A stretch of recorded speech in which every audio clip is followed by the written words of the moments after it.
have to confess, when I set this up, before I started driving, I just about died when I saw a person's face behind me. It's a diaper box. I'm on my way back from Costco with a very full car. I'm also in my mom's truck today because my car, the air conditioning wouldn't work and it's way too hot today, so I don't know what's going on with that, but I've been wanting to do this follow-up video for a while. I have 2 kids, under 2, and it's been hectic, and so finding time to sit down at home and be able to focus and really have like a heart-to-heart, I guess, conversation at length, just, it doesn't often happen. So I understand now why there are so many car vloggers, and I really wanted to make time for it before we hit the 1-year mark. So Everett is our adopted son. He will be turning 1. I have quite a few videos covering like in the moment, the process. And I have one video afterwards that sort of goes over everything. I've learned a lot even since then. That was filmed before the adoption was completed, for starters. And just staying in the adoption community since then, I think there was a lot that I really didn't know. I'm gonna go just kind of a quick overview of that whole process for anybody who may not have been here during it. I do recommend going back and watching the videos, but just to kind of summarize, we privately adopted our son, which means we connected directly with his birth mother. She picked us. There was no middleman. There was no agency at the time. There was no lawyer at the time. It was truthfully through social media, Facebook specifically. There are a few pages designed to introduce expectant potential birth mothers with hopeful adoptive parents. And so it's the kind of thing where you put together a whole little profile, biography, whatever you will, introducing your family briefly. Use some pictures if you want, and you make posts on the wall that birth mothers can read, and birth mothers can also make posts explaining their situation, listing any preferences they may have for adoptive parents if they have anything like that, and then you can reply. So that's what we did in this situation. We responded to a woman's post. We weren't naive to the fact that typically this process takes years, if ever. That is the reality of adoption, just to put that out there. I don't want to say false hope, because you should absolutely keep hope if you are trying to adopt. But I don't want to make it seem like we don't understand that we were extremely lucky, I guess. I've never felt like something must have been like just meant to be more than this scenario. We dove into this private adoption outlet after kind of deciding agencies didn't feel right to us, didn't feel like the way we wanted to add to our family, I guess. There are some really reputable, amazing agencies that have high success rates, that treat birth mothers fantastic, that are just really honest and upfront with hopeful adoptive parents, all of that. And then there are, of course, I mean, like with almost anything now, the other side of that. And it's really kind of hard, I think, especially because we were so new, to weed out what's what. So we just decided to forego that and maybe revisit it down the road, depending on how things went. So we responded to this birth mother post. Hundreds of other families did, what looked like amazing families, and just didn't have, high expectations for it panning out, especially since we had only been pursuing this for a month, maybe? Looking into it for, I've been looking into adoption for more than a decade. She responded, and we're the only family that she responded to out of the hundreds and hundreds that replied. And so all of it just it just, I don't know, fell into place. And if you watch the past videos, I say that as just a quick overview. It was a roller coaster a little bit. Hindsight 2020, it really was kind of an amazing journey that we went on together. Obviously the end result was also incredible. We have our son. My brain is all over the place because there's so many things I've already said that like I want to elaborate on. Some of the reasons I wanted to make this follow-up. Since then, I've learned a lot of things that I feel like other people need to be aware of also who are going down this road. First of all, birth mothers. This is a big one, and thankfully I feel like it is being spoken about a lot more right now. But before this, it was really a gray area, and in the end, I think a lot of birth mothers ended up kind of devastated, manipulated, devastated, a lot of things like that. So a birth mother can request if she wants to be in the child's life. She can set that preference from the start. Open has varying degrees, totally dependent on what the birth mother is comfortable with. So some of them just want to know that the line will be open if they want updates or anything like that. Or if the child should someday want to know their birth parent, they're open to it. Some of them go even further, where they specify that they want to receive photos. They want to be able to talk directly with the child someday. They want to be able to visit with the kid. And for them even defining, like they want to be able to visit every birthday, or they want to go on a family vacation every year together. I mean, the spectrum is huge. But the reality is, you can put all of that in writing even if you want. You can even have everybody involved sign it. And there was a lot of accusations about some agencies even really making it seem like this was a legally enforceable concept. The reality is, it's not. Once you have signed over all legal rights to another individual, someone else is this baby's parent in all respects, you can't have any kind of legally binding agreement dictating or stipulating things about that child's life. Only the parent in that situation gets to do that. That's one of the reasons I feel like privately matching has its advantages. In theory, it gives the birth mother the direct line to the potential parents and to get to know them and really screen them and make sure that they feel comfortable if open adoption in some way, shape, form is what they are wanting, can kind of feel out the situation and have some sense of security.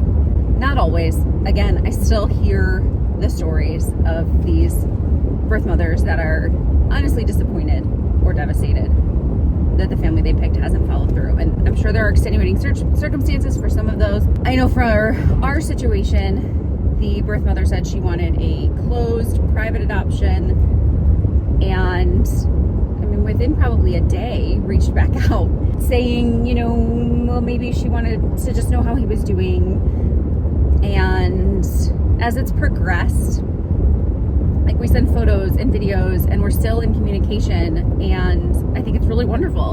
And we've both just come to, for being strangers in most sense of the word, like, I don't know, just to appreciate each other on such like an intense, unique, intimate level. It's hard to explain, but yeah, this is like a relationship dynamic that you're not going to probably experience in anyone else. She entrusted us with the baby she gave birth to. She picked us. That's been our preferences, and I really stressed that from the start, that obviously, like, we know feelings change, situations change, and at any point, the door's open. And so just a warning though to birth mothers, it's something I read about. It happens. Don't be misled into thinking that you can legally try to pursue that kind of contact if the now legally adoptive parents opt to not go through with it. And be sure that your agency is being, or the lawyers, whatever, are being upfront, forthcoming with that information. The other thing that I have seen firsthand, even because we did correspond with another birth mother recently, we would like to adopt again. We haven't really started pursuing that, but the door is open, and actually we've just decided to renew our home study so that we're open to it. If it happens, when it happens. This is kind of how this came about. The birth mother found me, reached out to me. It did not go through. This was a situation where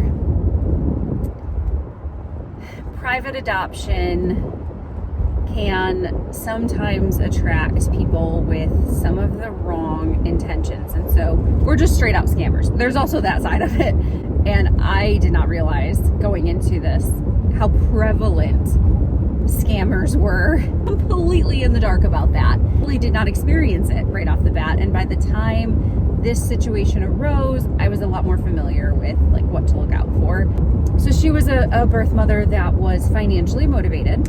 And I think to some extent there's nothing wrong with that to some extent. I think a birth mother that recognizes like financially she's not in a position right now and she may be homeless and she expects for the adoptive family for the duration of her pregnancy to financially support her, make sure she's safe, make sure she's getting to her doctor's appointments and getting the food she needs and all of that kind of stuff. I support that.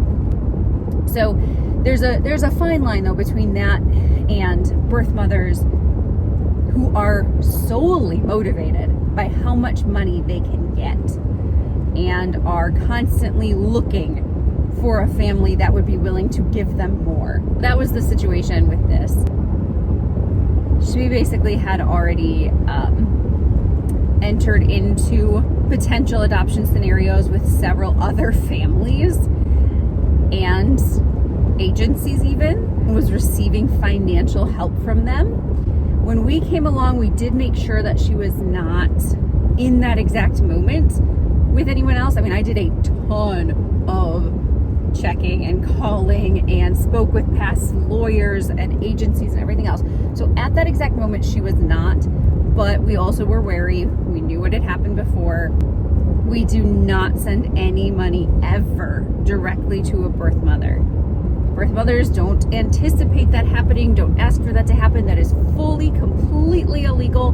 That is considered basically buying, selling a baby. You cannot do that. That's human trafficking. So there are laws in place to protect against that.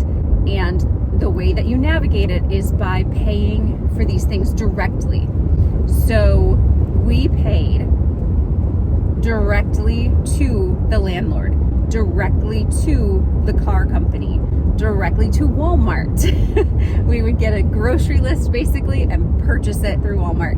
And so all the receipts, there is not a single transaction that shows $1 went from us to her. Sometimes your lawyer will opt to set up a trust, a fund basically, and be the middleman, the liaison between it, so that all your money goes to the lawyer and then the lawyer sends it to those parties. Our lawyers did not opt to do that, and that was fine. I learned a lot about how to do it myself. I see all the time where people don't understand how crucial it is for the process, because the judge is going to review at your adoption hearing, review all of these transactions. And sure, I guess you could try to not report them, but like, why risk that? And it helps you avoid these scams because people fall into this all the time. She kept pressuring us to send her money and trying to come up with different things that she needed that were really challenging for us to find ways to pay through a third party for. And at one point sent me all these messages between her and the previous agency where they told her, and this is in black and white, this isn't just like some crazy drama story, which I can't believe. I still to this day, I'm just flabbergasted. This agency told her, black and white, that upon her signing over her rights after the baby was born, she would be given $10,000 cash by the adoptive parents to cover just her needs going forward from that moment. I can't believe they put that in writing. First of all, this is a legitimate agency. I did report this to be totally transparent, because the issue that was presented by this is that then the birth mother said, I would expect that from you. So that's absolutely not happening. And this was a case within the state of Georgia where Ben, my partner, is a lawyer and has handled adoptions. And so just to make sure I wasn't crazy, I asked him and he said, absolutely not. That is not legal. And so I told her, like, that no, we're allowed to, I think it's up to 60 days or something, to continue supporting you in the ways that are legally defined as permitted. But no, we absolutely are going to hand you cash as a reward for signing the baby over. The very next day, I was contacted by another agency asking me if I was still working with her because she had reached out to them. So basically when I said, yeah, no, we're not going to do that, she moved on. So that's what I mean by financially motivated. It had nothing to do with the well-being of the baby or anything else. Talking about money though, I did, for our taxes, have to total up our adoption expenses. So that includes everything that I just listed. So that's the birth mother's expenses. And then the lawyer fees and the home study fees. Those are really the three main categories. The home study was fairly trivial in the big picture. I want to say it was around $2,000. The majority, the large, huge, crazy chunk of our total cost was lawyers. So our total overall was about $26,000. And that is still very much on the low side of adoption costs. I haven't checked recently what like the average adoption cost is, but I see people spending upwards of $100,000 sometimes, especially if you're signing with agencies, multiple agencies, over several years, all that kind of stuff. It adds up quick. Ours, I don't want to tell anybody to not hire a lawyer. I would not have hired lawyers for both the birth mother and us from the very start. With private adoption, it's such a unique situation. With private adoption, because the birth mother and I had an open line of communication, and because we were not using a trust to make payments, 90% of the time, the lawyers would be like the last to know things almost. She would tell me directly what she needed or what was going on or updates. And then we would also have to, let our lawyer know or her lawyer know, just like, hey, here's what's going on, or hey, here's the bill we're paying, or whatever. Almost just for them to be like, okay, cool. And they would also correspond between each other. So like, birth mom would tell me something, and she'd also tell the lawyer, and then her lawyer would tell our lawyer, which we're being billed for all of this. We're being billed for her telling her lawyer, we're being billed for her lawyer telling our lawyer, and then we're being billed for our lawyer telling us something that she told us directly also a week ago. In retrospect, come the end, when you have to appear in court and you need to have everything just right, yes, glad we had a lawyer. That is, without a doubt, I mean, it's necessary. I think birth mom having a lawyer so that she fully understands the situation and what everything means and what she's like entitled to or whatever else. I think that the adoptive parents paying for the birth mother's lawyer from day one, absolutely. I don't think we needed a lawyer from day one. If we're ever lucky enough to do this again, we will not do it that way. And that, truthfully, would have probably saved us 10 grand or more. Again, I'm not going to say don't get one, especially if you don't fully understand the whole situation, or if you're nervous about the money transaction, or if you're not communicating directly with your birth mother. Just get a lawyer. Yep. Don't risk there being issues. I'm home now. And I feel like some of the main topics I wanted to cover, I did. If you have more questions, watch the previous videos, but also feel free to leave them in the comments.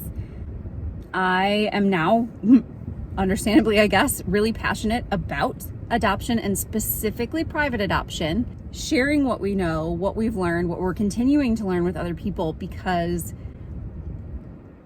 it is such a kind of fairly new concept, and it can be a really tricky concept, and it can be a really kind of intimidating idea for both parties involved. I'm an open book for both hopeful adoptive parents and potential birth mothers that have questions. I'm not an expert, but I've learned a lot. I continue to learn, and yeah, I will continue to share as needed. I have a ton of Costco groceries to unload now. So